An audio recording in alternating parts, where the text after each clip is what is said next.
Today marks a significant decision in my life. I have chosen to care for Amy and Yuri. Upon my husband's return, he brought along his sister and her child. He determined that we would share our home and provide support for them. I couldn't fathom how he could prioritize his sister and niece over our own daughter and me. It became unbearable. How could he neglect his responsibilities as a husband and father? I've reached my limit. I'll end this marriage myself. Thus begins my tale of retribution against my detestable, sister-fixated husband. My name is Amelia, and I've been wedded to Ethan for 5 years. Together, we have a precious 4-year-old daughter named Luna. Our daughter, born shortly after our marriage, is simply enchanting. She's the center of our universe. My husband and daughter, they're my cherished family. However, it appears my husband doesn't share the same sentiment. One evening, as I waited for my husband's return, Luna and I busied ourselves in the kitchen preparing curry. "Mommy, when will Daddy be home?" Luna inquired. And Daddy seems to be running late today. I wonder what's keeping him," I replied. It was unusual for my husband, who typically arrived straight home from work, to be absent even past 7:30 p.m. Still no response to my calls or messages. "Mommy, I'm hungry," Luna reminded me. "All right, sweetheart, let's go ahead and eat without Daddy tonight," I replied, trying to mask my disappointment. After finishing dinner with Luna and tidying up, my husband finally walked through the door.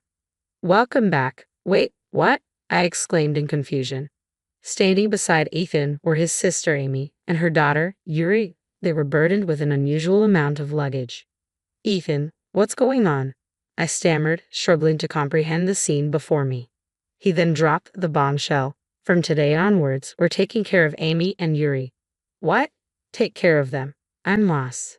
Why didn't he mention anything before bringing them home? This whole situation is beyond me, I struggle to articulate. Support them. Why the suddenness? I haven't heard a word about this, I added, feeling bewildered. It was a spur-of-the-moment decision. What choice did I have? Amy had a fallout with her husband, so she reached out to me, Ethan explained casually. "And for how long are we supposed to support them?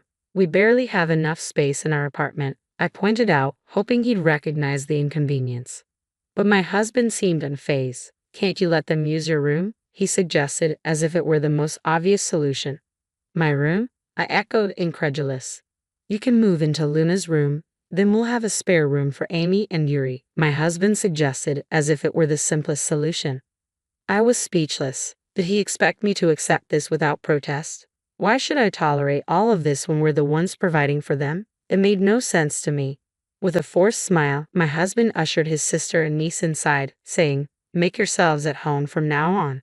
Without a hint of apology for the abrupt intrusion, they made themselves comfortable on the couch, engrossed in the TV. I pulled my husband aside, whispering urgently, "Have you lost your mind? Taking in Amy and Yuri out of nowhere, and our budget is already tight." My husband let out a frustrated sigh, his expression turning sour. "Come on, Amy's in a tough spot, and you're acting so heartless. Can't you show a little compassion?" my husband chided. "It's not about lacking compassion. I don't mind them staying temporarily, but fully supporting them is a different matter. They should at least chip in for groceries," I argued. "What? You're being downright miserly. Amy's not even working. It's obvious she can't contribute," he retorted, accusing me of being stingy. "Your opinion doesn't concern me. My sister needs help. As the head of this household, I've decided to assist her, and you should respect that," he declared firmly, before diverting his attention to games with them. To add insult to injury, the curry I'd saved for tomorrow disappeared, devoured by my husband and his guests. Throughout the evening, I endured my husband's scolding. "Make sure you prepare more nutritious meals for my niece," he demanded. It struck me, had my husband ever shown this level of concern for our daughter's nutrition? Apparently, he could muster such care only for his beloved niece. My husband wholeheartedly sided with his sister, disregarding my feelings entirely. To make matters worse, he branded me as a miser for worrying about our finances. "She can't chip in for groceries because she's not working. That's not my problem. Regardless of their struggles, we can't afford to support them indefinitely for free," he stated bluntly. The next day, and the day after that, my husband doted on his sister and niece, barely acknowledging me and our daughter. "Amy, I picked up the cake you wanted," he announced. "Oh, thank you, Ethan," Amy replied, her gratitude directed solely at him. I spotted some toys from Yuri's favorite cartoon on sale. I couldn't resist getting them, my husband mentioned casually. Sure, go ahead, I replied, trying to hide my disappointment. The cake was exclusively for his sister and niece, and naturally, the toy was intended only for his niece. Both our daughter and his niece were around the same age, so it wasn't difficult to imagine that our daughter would also appreciate some cake and toys. But I had to endure a little longer. Once his sister reconciled with her husband, they would leave our home, and our family life would revert to its usual rhythm. Repeating this mantra to myself, I managed to suppress my frustration. Then one day, my daughter approached me with a heart-wrenching question. Mom, does Dad like Yuri more than me? What? Why do you think that? I asked, taken aback. He seems to only pay attention to Yuri. He doesn't even respond when I talk to him, she explained tearfully. I was speechless, engulfed in a wave of sadness. Pulling her close, I held her tightly, unable to find the right words to console her. Don't worry, Luna. He's your dad, I reassured her, though inside, I knew the situation couldn't continue. A few days later, I confronted my husband about his behavior. Luna's feeling neglected. It's great that you love Yuri, but you need to make time for Luna as well, I urged. Fine. It's just so much effort, he grumbled. Effort. Our daughter is Luna, not Yuri, I reminded him. Yeah, I understand. I'll make an effort to pay attention to Luna, he conceded. Despite my efforts to communicate my daughter's feelings, nothing changed. I watched as my daughter gazed at my husband, who was joyfully engaged with our niece, her eyes filled with sorrow. It seemed futile to expect my sister-in-law to step in and care for our daughter in my husband's absence. They were always focused on Yuri. I was the sole source of attention for our daughter, yet she still seemed lonely. A month went by, and our family was crumbling under the strain. Financially, we were barely scraping by. Moreover, no matter how much I tidied, our apartment remained in disarray because my sister-in-law and niece never lifted a finger to help.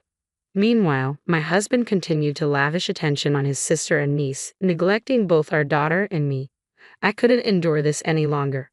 I've had enough. This has gone too far. Can we please have a serious discussion about our future? I confronted my husband, my frustration boiling over.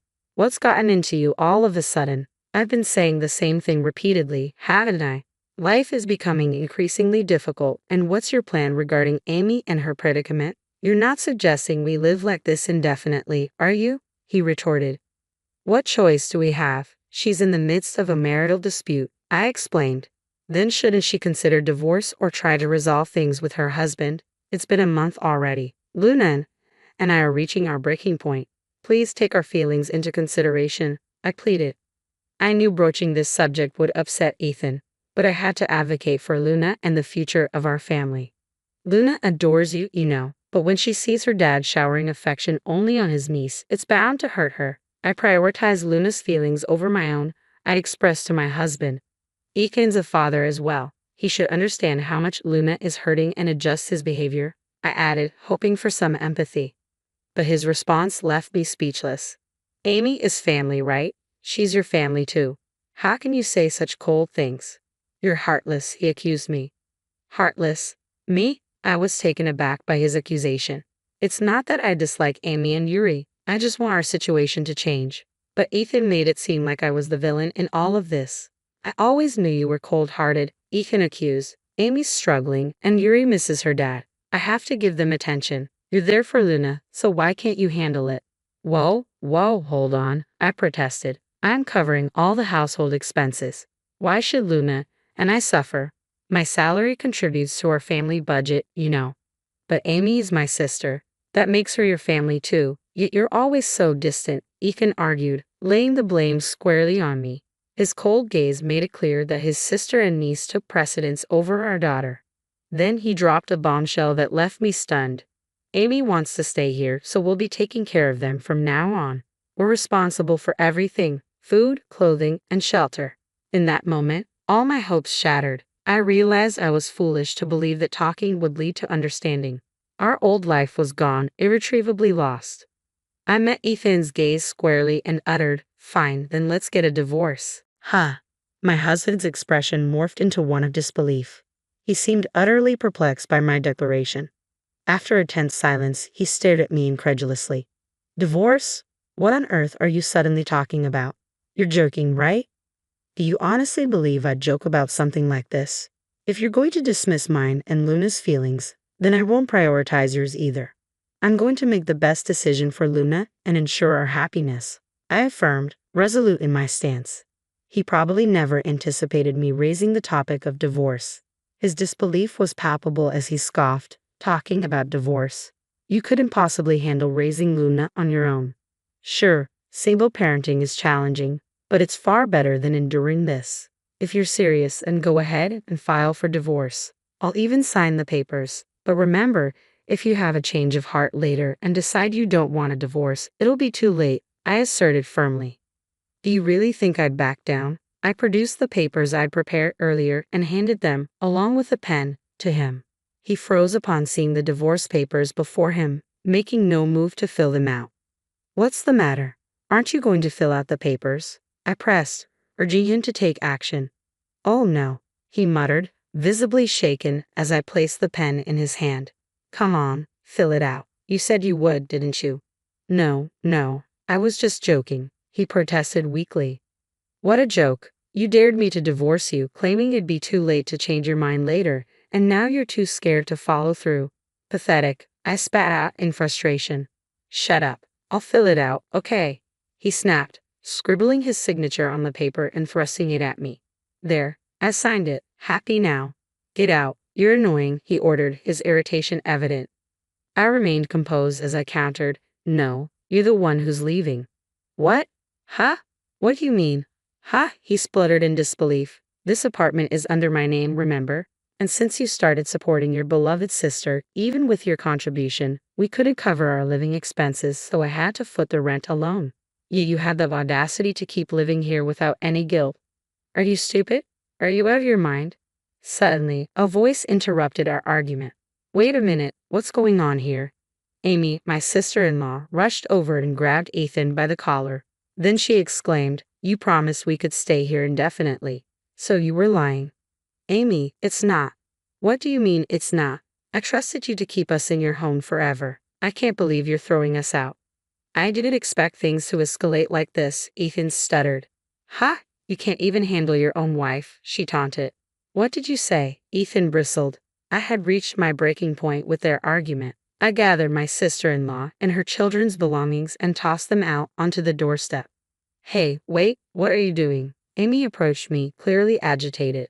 But now that I had decided to divorce Ethan, I felt no obligation to protect her. I'm just removing someone else's belongings. Actually, you're trespassing. Could you please leave as soon as possible? I replied calmly, causing Amy to shrink back. You don't have to throw out our stuff. And you, Ethan, she turned to my ex-husband. Could you please leave us as well? I have no need for either of you anymore, I stated firmly. What kind of thing is that to say to your husband? Ethan protested.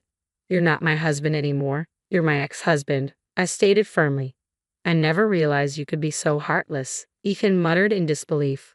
Well, that's your problem now. You've crossed the line. If you think your sister and her child are more important than our own, then why don't the three of you happily live together? I retorted. Where are we supposed to go if we leave here? Are you seriously kicking us out? Ethan protested. I don't care. Do whatever you want. Now, get out. I'll call the cops if you don't, I declared, my patience wearing thin. Once I confirmed that Ethan and his sister's family had reluctantly left, I shut the door behind them. It was unlikely I'd see them again. Glancing around the room, I noticed my daughter, Luna, staring at me with a puzzled expression. Mama, where's Daddy gone? She asked innocently. I'm sorry, Luna. Do you think it's okay if it's just Mama and you from now on? I inquired gently. Luna hesitated for a moment, her expression thoughtful, but then her smile returned. I'll be okay as long as Mama's here. I'm fine as long as I'm with you, she reassured me. She rushed into my arms and I held her tightly. Yes, even without my husband, we would be all right. Together, just the two of us, we could find happiness. Later on, I arranged for their belongings to be shipped to my husband's parents' house and explained the situation over the phone. It seemed my husband and his sister's family had indeed returned to their parents' house as anticipated. However, it appeared they had been disowned and ejected from the house by their irate parents. Consequently, my ex-husband rented a small apartment where he now resides with his sister and niece as a trio. It seemed like that was their desired outcome, but I couldn't care less.